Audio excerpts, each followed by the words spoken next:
E o Merab Dvalishvili passa a rivalidade contra o Sean O'Malley a limpo, ele o derrota mais uma vez, ele defende novamente o seu cinturão, enquanto no Main Event tivemos a mais nova campeã peso galo do UFC, até porque eu tô falando da Kayla Harrison, que derrotou a Juliana Penha de uma forma assim bastante fácil, eu diria, a luta nem sequer foi competitiva, e tudo isso e muito mais eu irei falar ao longo do vídeo. Vou comentar sobre as principais lutas desse UFC 316 que aconteceu agora nesse sábado, e eu já peço que você deixe o seu like nesse vídeo, se inscreva no meu canal porque vai me ajudar bastante, o meu canal pequeno, eu que estou começando há pouco tempo, mas enfim, vou falar sobre esse evento ao longo do vídeo, e eu já adianto que esse vídeo ele não vai ter muitos cortes, eu acho que eu nem vou editar esse vídeo praticamente, até porque eu infelizmente não estou com tempo para editar esse vídeo.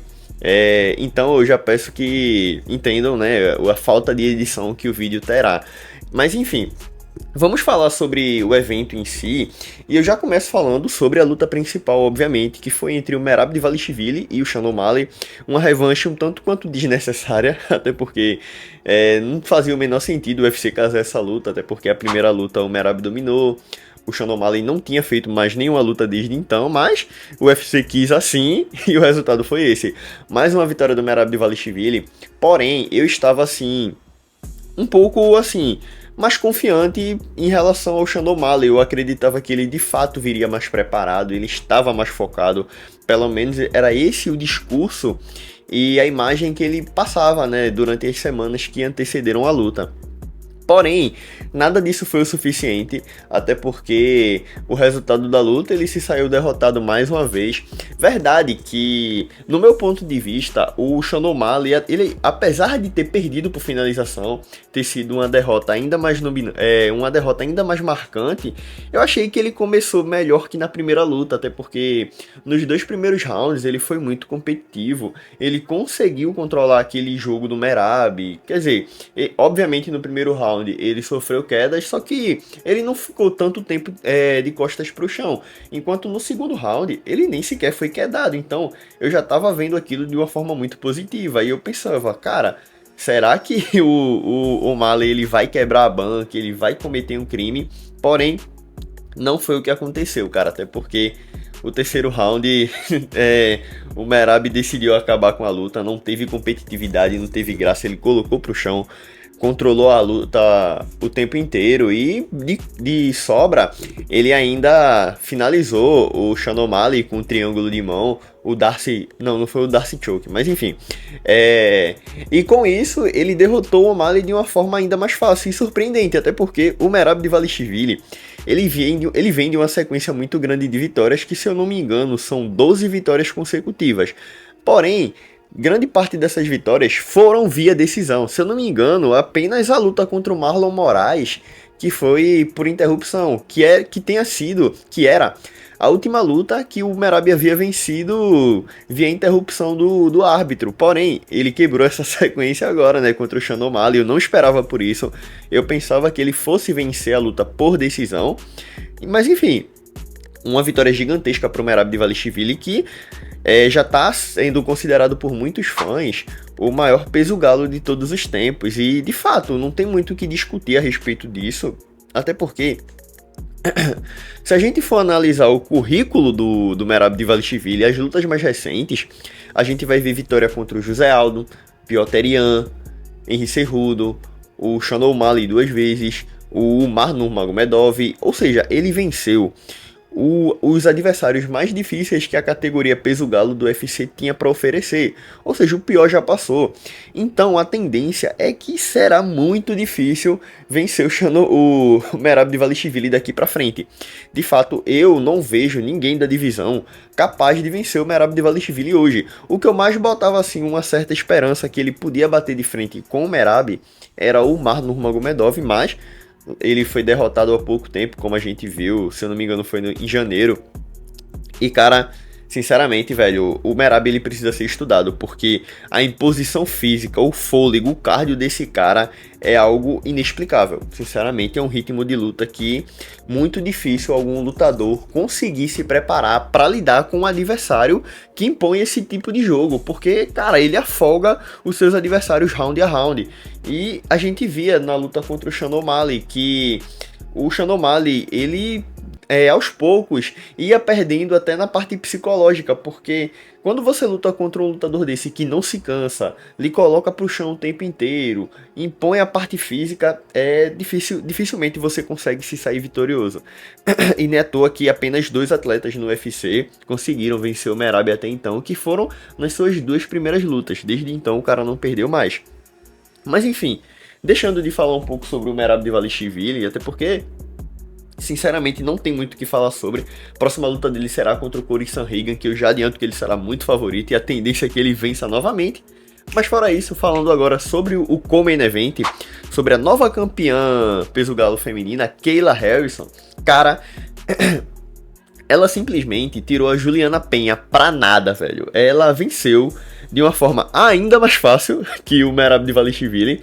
E é engraçado, porque a expectativa é que ambas as lutas principais não fossem das mais empolgantes, fossem parar na decisão.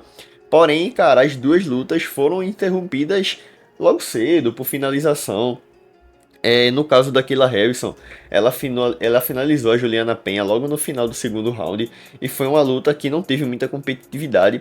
A única resistência, a única dificuldade que a então campeã Juliana Penha impôs na Kayla Harrison foi umas pedaladas ilegais, que ela acabou perdendo um ponto por isso. Mas fora isso, em nenhum momento da luta, que nem durou tanto tempo assim, a Kayla Harrison esteve sob algum perigo, entende? Então foi uma vitória muito acachapante e era curioso, porque a Kayla Harrison era desafiante e era muito favorita para essa luta.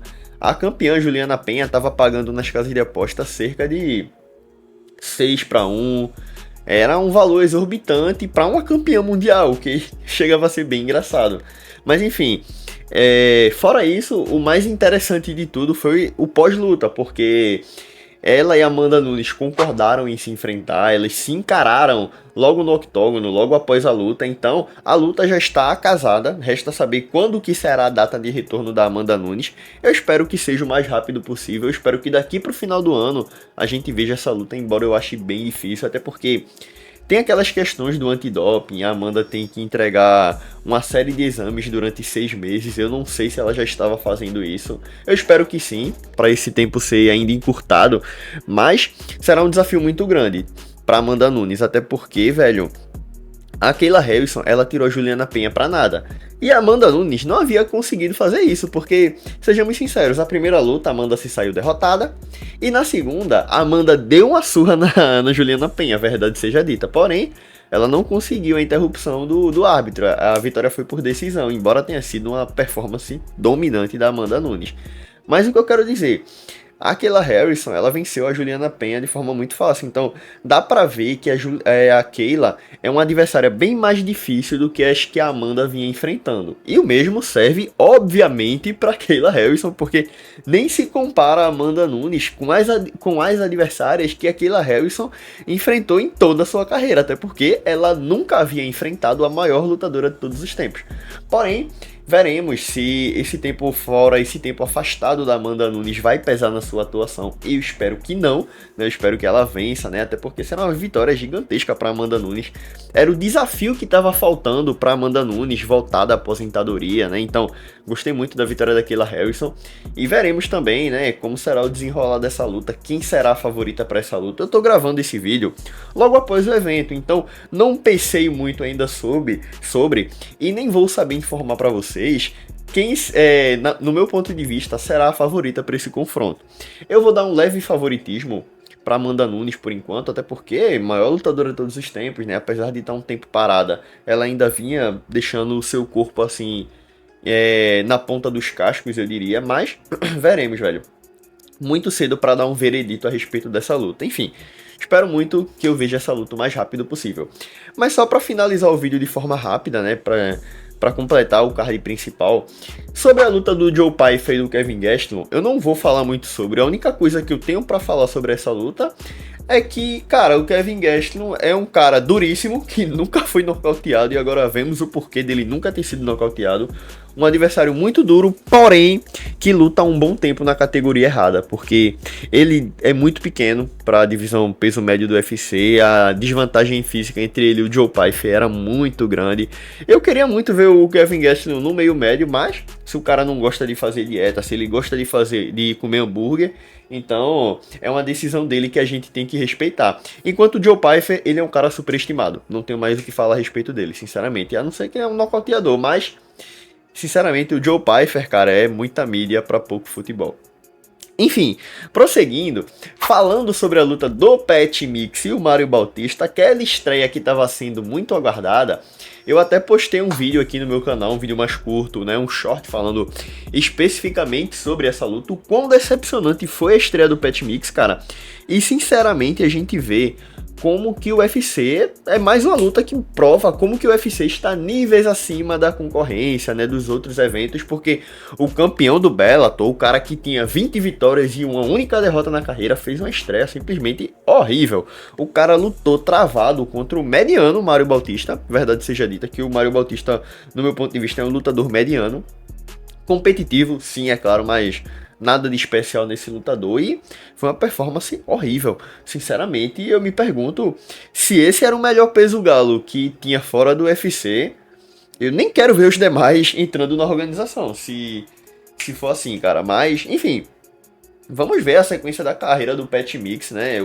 O que é que o UFC vai disponibilizar para ele, porque esse nível de atuação que ele demonstrou na sua estreia, eu não vejo o potencial nem para ele ser ranqueado da divisão, velho. Eu espero muito estar enganado, até porque eu gostei quando o UFC anunciou a contratação do Pat Mix, né? Eu achei bem interessante, eu achei que ia agregar muito à divisão, que carecia de novos desafios, né? Até porque a gente tem um campeão extremamente dominante, então eu queria muito que o Pat Mix chegasse com o pé na porta, mas não foi o que aconteceu, cara. Que performance horrível.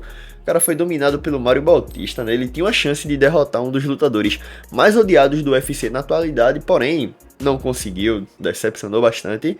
E infelizmente eu creio que suas ações caíram bastante após essa estreia, velho. Mas, enfim, só pra finalizar o vídeo rápido, sobre a luta do Vicente Luque e o Kevin Holland, velho. O Kevin Holland confirmou o favoritismo e eu acho muito curioso como o Kevin Holland, ele é um lutador nada comprometido com a sua carreira. Ele só entra no octógono pra ir pra mão contra qualquer um, em qualquer lugar. Isso é o que o torna um lutador muito divertido de acompanhar, verdade seja dita. E, cara, ele venceu o Vicente Luque via triângulo de mão, via Darcy Choke. E é curioso porque essa é a principal especialidade do Vicente Luque. Ele já finalizou assim o Tyron Woodley. Inclusive a sua última vitória havia sido via triângulo de mão, então eu diria que nesse caso o feitiço voltou contra o feiticeiro. Mas foi até um resultado triste para o brasileiro, né, que vinha tentando, né, ter uma retomada positiva na sua carreira, mas amargurou mais uma derrota, é a segunda nas últimas 3 lutas, né? Eu acho que ele venceu 2 lutas e perdeu 2 nas últimas 4 lutas. Se eu não estou enganado, o retrospecto dele foi esse. Mas é uma pena, porque o Vicente Luque, ele era um lutador muito promissor, né? Era uma das esperanças do Brasil de disputar o cinturão, mas infelizmente, após aquela derrota para o Geoff Neal, ele tá encaminhando para a reta final da carreira, a verdade seja dita. Porém, a gente viu que nessa luta, ele não ficou com medo de trocar porrada, ele foi para cima do Kevin Holland, acertou bons golpes, porém ele foi surpreendido com a finalização, verdade seja dita. Ele estava lutando bem, ele estava sendo competitivo contra o Kevin Holland, mas felizmente não deu para ele, enquanto o Kevin Holland, eu espero que a partir de agora ele foque mais na sua carreira, porque ele é um lutador muito, muito perigoso, velho. Ele é um lutador muito competente, ele é muito bom quando ele foca na sua carreira, quando ele quer lutar, eu diria. O cara é alto pra divisão, é um cara que tem mais de 1,90 m, o cara tem um baita de um alcance, ele tem poder de nocaute, tem finalizações no seu cartel, então é um lutador muito bom. Só não é comprometido, mas ele é muito bom, velho. E é isso que faz ele ser um dos meus lutadores favoritos, porque é um cara que vai em favor do entretenimento e ele tem uma frequência de lutas absurda. Ele é o lutador mais ativo do UFC na atualidade. O cara supera até o Alex Poatan, pra você ter uma noção.